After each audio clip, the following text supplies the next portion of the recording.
Sena. I'm here at Chautauqua Park in Boulder, Colorado. The foothills of the Rocky Mountains and the Flatirons are right in the background. I just came back from a fantastic ride on this 2016 MotoGuzzi V7 Stornello. Let me tell you why this bike is so alive and why it might be one of the best MotoGuzzis out there. Stick around and let's talk about it. Welcome to MCC Just Motos. First off, some basic specs. It's a V7. I think it's a 700, 750, somewhere in there. I don't really know, but it's a transversely mounted V-twin engine. That means instead of the cylinders being V-twin in parallel with the motorcycle, it's switched 90 degrees out. You get some really cool styling in that V-twin that sticks out. Very similar to a Boxer, which is really flat, but it's a V-twin. And I'll tell you why that's one of the best features about this motorcycle. It's a stunning look, it's a stunning color. This one's white and red. They made 1,000 of these. I think this is number 61. And it has a factory high pipe, kind of that Scrambler look to it. It's a 6-speed shaft drive, non-adjustable front forks. I think adjustable for compression, maybe rebound in the rear as well. But I think it's just, maybe it is compression and rebound in the rear. But let's get into what it feels like to ride. So first of all, sitting on the bike is very comfortable. When you sit on the bike, I'm 5'9", 5'9 and a half. I got a 30-inch inseam. You can see I have flat foot, and it's very comfortable. You sit down like you're squatting on it. It feels like you are squat, so your feet sit a little bit high. They're almost in front of your hips, but the rider triangle is very nice, and you have that squat position, which I'll tell you is really comfortable actually after a while. It's not a ton of leg room for like an adventure touring, but it's definitely a comfortable riding position for hours. You have a flat bench seat and normal mid controls on the handlebars. So that flat seat is really nice to get onto.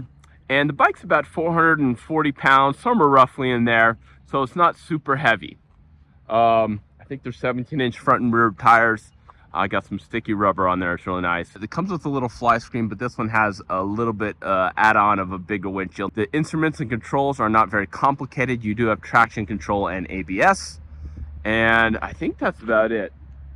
You get the traction control by hitting the start button after you turn the bike on, and you can do it at any speed, so that's really nice. There is no red line on this motorcycle on the tachometer, but it red lines about, I think, 75, somewhere around there. And I'm going to get this out of the way. The bike's not really fast. This bike makes 48 horsepower, and at this altitude, I think you'd be lucky to get 38 horsepower at the rear wheel. It's not a really fast bike, and it's not really fast revving either. It's a very slow revving motorcycle. But this motor has some decent pop and decent torque down low, and it's a smoothish pull all the way up to red line. A little power up above, but it's just really slow. Sometimes you can get a little clunk as the shaft drive engages from the engine, but that V-twin has a much character. It's so lively. You feel it. The torque down low is fun to have. So it is a fun feeling motor. You really feel it. There is vibrations in this bike. You feel it in your feet. You feel it in your hands, you feel it in your tailbone, but it's okay.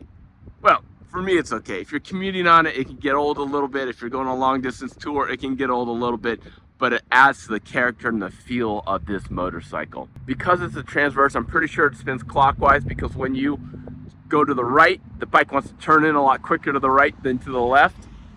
That's kind of interesting, right? Because of that V transverse V, but it's very solid. And it's stable, not the absolute most stable, but it's stable, above average stability. And your handling is flickability is not the word I'd use, but it transitions very nice side to side, and you can feel the bike great. The chassis, the tires, the engine, you can feel just where you are on the motorcycle, and you're not having to worry about getting yourself out of sorts. So you can push yourself and this bike to your limits with your comfort level and really feel the bike and feel a little bit safer. The clutch is a very heavy clutch pull. I didn't try and wheelie because it's so hard. It just didn't feel like it had the power and the guts really to wheelie it. It's a hard clutch pull. The transmission is a very thunk, thunk, thunk, but it's very solid, very secure, and very positive control feel of that 6-speed transmission. The ratio between first and second seems to be a little bit high, so I had to get used to that. Sometimes I wanted to be in the middle there, and I couldn't find that good transition speed or the good RPM. Again, it just doesn't have a lot of power, so you're not going super fast. Top speed is about 100 ish, somewhere around there, but you're really wringing the neck. Comfort was really nice. I did a lot of highway commuting on this, and I spent about a week with this bike. I did a lot of highway commuting around town. I did chores on the highway, no problems. Expansion joints, the road irregularities, no problem. Very comfortable bike. Again, the non-adjustable fronts did its job, and the adjustable rear were fine. You get a lot of looks. You get a lot of thumbs up.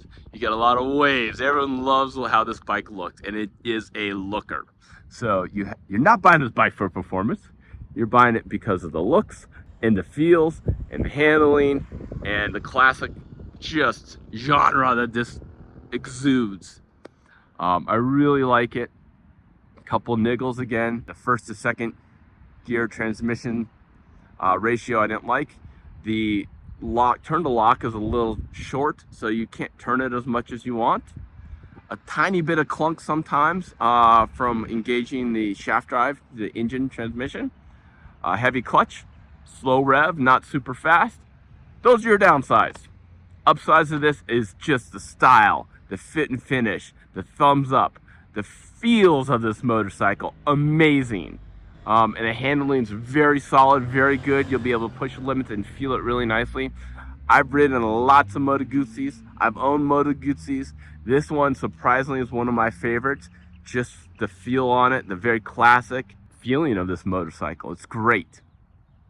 All right, guys. What questions do you have? Drop a comment below. Who owns a MotoGuzzi? Who owns a V7? Who owns a V7 Stornello? What are your thoughts? What would you like to see different? They are having liquid-cooled MotoGuzzis right now. The V100s look pretty cool, but I love the look, the classic feel, the classic style of this MotoGuzzi. Thanks for watching. Please like and subscribe. Also, if you can, check out my Patreon channel. It helps me bring content. It helps me go out and make trips and review different bikes. Thanks for watching. Please like and subscribe. We'll catch you on the next episode.